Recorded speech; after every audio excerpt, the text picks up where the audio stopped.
Hello and welcome back to 7th grade math support. Again, my name is Dr. Griggs, and let's go ahead and jump right on in. Our umbrella topic is ratios and proportional relationships, and our objective for today is decide whether two quantities are in proportional relationship, for instance, by testing for equivalent ratios in a table or graphing on a coordinate plane and observing whether the graph is a straight line through the origin. So we're going to do the first one, looking at it in a table. And here's our problem. We have a proportional relationship problem. A local bakery sells cupcakes in packs. The table below shows the number of packs purchased and the total cost. So this is our table that we can see the packs of cupcakes and then the total cost of each one. Now the question is, let me move this so we can see. So the question is the relationship between the number of cupcake packs and the total cost proportional? Justify your answer using equivalent ratios or by describing how the graph would look. So we'll do the first on this as well, and we'll look at equivalent ratios. So let's look at this table a little more closely and see if we can see a pattern. Well, if we look, ratios are either going to be using multiplication or division to get to the next number. So the input is either going to be multiply or divide by some number to get the output. And that same number needs to be applied to every number in that table in order for it to be proportional. So when we go from 1 to 3, we multiply times 3. So let's see if this rule stays the same for every line of the table. Then and only then will all of the relationships be proportional. Well, if we do 2 to 6, that's also times 3. If we do 3 to 9, that's times 3. And if we do 4 to 12, that is times 3.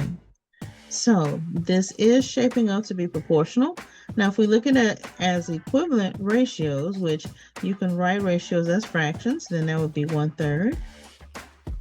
So that should equal 2/6, which should also equal 3/9, which should also equal 4/12. So let's see if we can get 4/12 to go down to 1/3, and let's test that. So whenever we're reducing a fraction, we need to divide by the greatest common factor. So if we list out the factors of 4 and 12, we'll have 1, 2, and 4.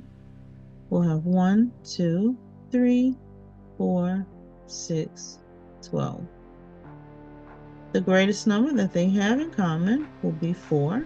So then we would do 4 over 12, divide the numerator and the denominator by 4, and that gets us to 1/3. Same would apply for the others, but let's test that out and make sure that each one will take us back to 1/3. So if we have 2, 6, we can divide the numerator and the denominator by 2. 2 divided by 2 is 1. 6 divided by 2 is 3. Again, that takes us to 1/3. So it's looking good for this to be proportional. The last check is 3/9. Divide the numerator and the denominator by 3. 3 divided by 3 is 1. 9 divided by 3 is 3. So they do all equal one another, hence the equivalent ratios. So this relationship is proportional because each of the relationships for the packs of cupcakes to total cost, you multiply by the same number. In this case, it was 3. And each of the ratios were equivalent to one another, therefore making this equivalent as it relates to this and being proportional. I hope that that was helpful and that it made sense to you. Definitely, if you have additional questions or problems, let me know. I would love to work with you in the future. Thank you so much and have a great day. Thank you so much for joining my tutoring session today. If you enjoy the way that I instruct and you think that I would be a useful addition to your student or to yourself, feel free to scan this QR code. It is going to take you directly to my profile page where you can get set up on weekly classes with me. Looking forward to seeing you in the classroom.